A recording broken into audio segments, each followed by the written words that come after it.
Jonas 1-4. A vocação de Jonas, sua fuga e o seu castigo.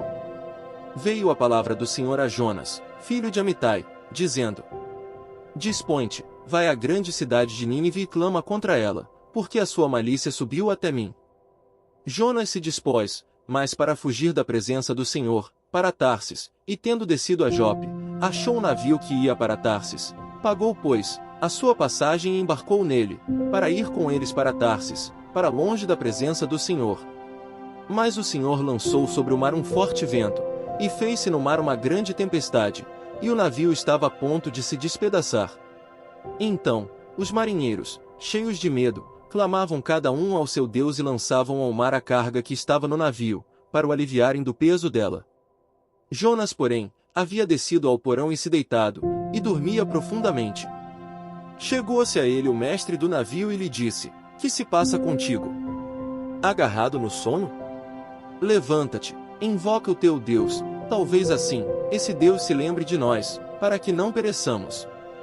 E diziam uns aos outros: Vinde, e lancemos sortes, para que saibamos por causa de quem nos sobreveio este mal. E lançaram sortes, e a sorte caiu sobre Jonas. Então, lhe disseram: Declara-nos agora, por causa de quem nos sobreveio este mal. Que ocupação é a tua? Donde vens? Qual a tua terra? E de que povo és tu? Ele lhes respondeu: Sou hebreu e temo ao Senhor, o Deus do céu, que fez o mar e a terra.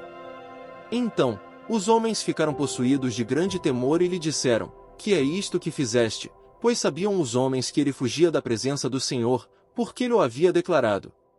Disseram-lhe: Que te faremos, para que o mar se nos acalme? Porque o mar se ia tornando cada vez mais tempestuoso. Respondeu-lhes: Tomai-me e lançai-me ao mar, e o mar se aquietará, porque eu sei que por minha causa vos sobreveio esta grande tempestade. Entretanto, os homens remavam, esforçando-se por alcançar a terra, mas não podiam, porquanto o mar se ia tornando cada vez mais tempestuoso contra eles. Então, clamaram ao Senhor e disseram: Ah, Senhor, rogamos-te que não pereçamos por causa da vida deste homem, e não faças cair sobre nós este sangue, quanto a nós, inocente, porque tu, Senhor, fizeste como te aprouve. E levantaram a Jonas e o lançaram ao mar, e cessou o mar da sua fúria. Temeram, pois, estes homens em extremo ao Senhor, e ofereceram sacrifícios ao Senhor e fizeram votos.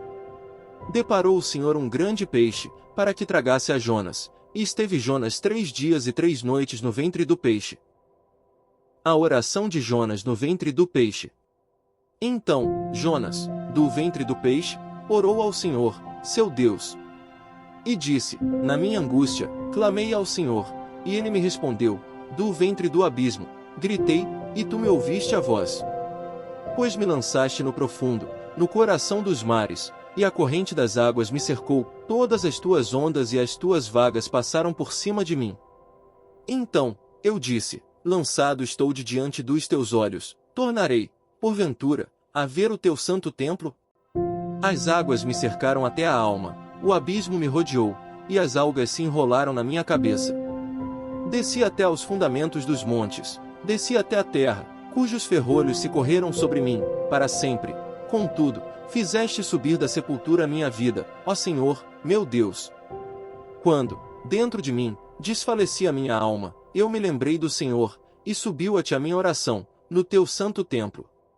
Os que se entregam à idolatria vã abandonam aquele que lhes é misericordioso.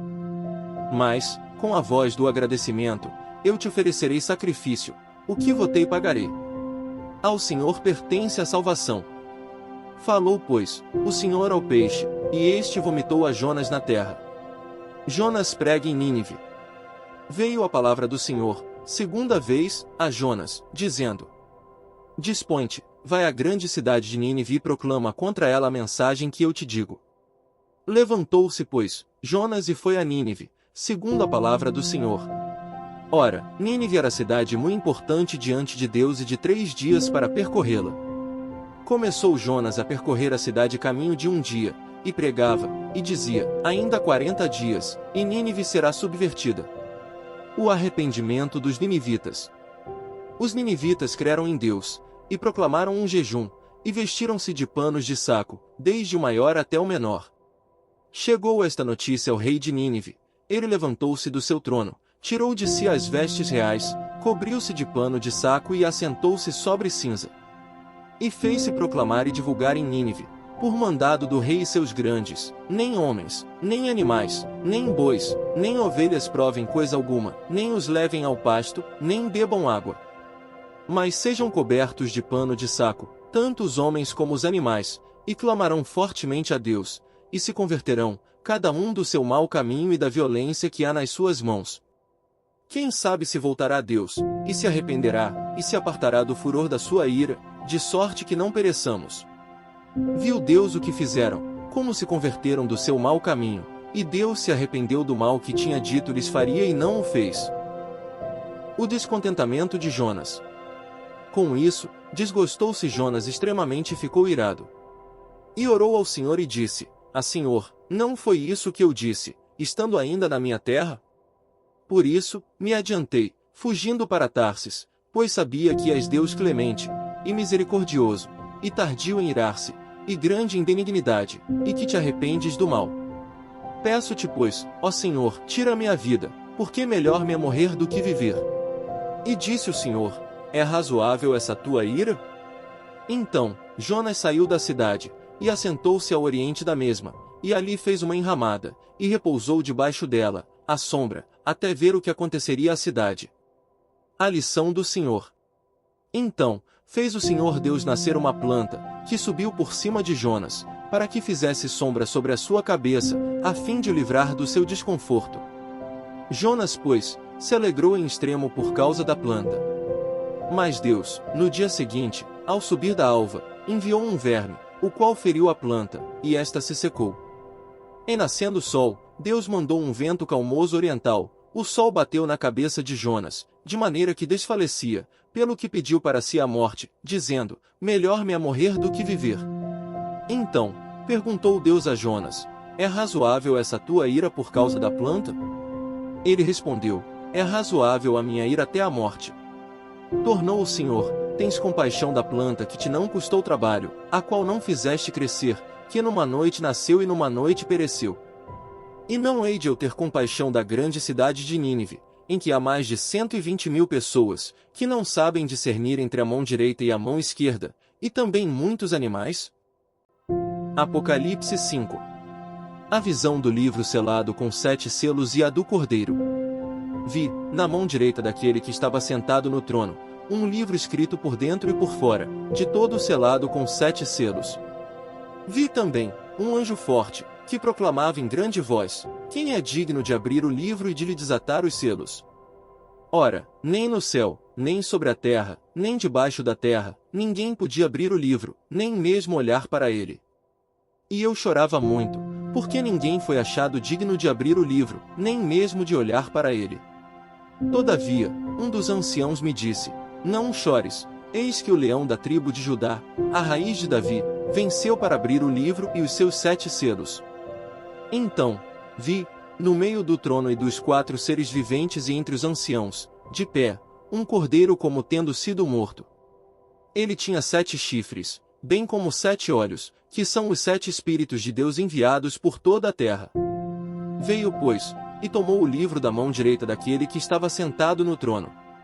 E quando tomou o livro, os 4 seres viventes e os 24 anciãos prostraram-se diante do cordeiro, tendo cada um deles uma harpa e taças de ouro cheias de incenso, que são as orações dos santos.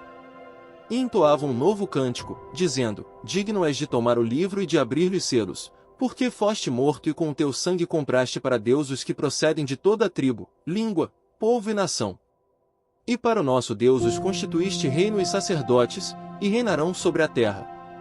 Vi e ouvi uma voz de muitos anjos ao redor do trono, dos seres viventes e dos anciãos, cujo número era de milhões e milhares de milhares, proclamando em grande voz: Digno é o Cordeiro que foi morto de receber o poder, e riqueza, e sabedoria, e força, e honra, e glória, e louvor. Então, ouvi que toda criatura que há no céu e sobre a terra, debaixo da terra e sobre o mar, e tudo que neles há, estava dizendo: Aquele que está sentado no trono e ao Cordeiro, seja o louvor, e a honra, e a glória, e o domínio pelos séculos dos séculos. E os 4 seres viventes respondiam, Amém. Também os anciãos prostraram-se e adoraram. Salmos 133. A excelência da união fraternal. Ó, como é bom e agradável viverem unidos os irmãos! É como óleo precioso sobre a cabeça, o qual desce para a barba de Arão, e desce para a gola de suas vestes. É como o orvalho do Hermon, que desce sobre os montes de Sião. Ali, ordena o Senhor a sua bênção e a vida para sempre. Provérbios 29 versículos 26 a 27. Muitos buscam o favor daquele que governa, mas para o homem a justiça vem do Senhor. Para o justo, o iníquo é abominação, e o reto no seu caminho é abominação ao perverso.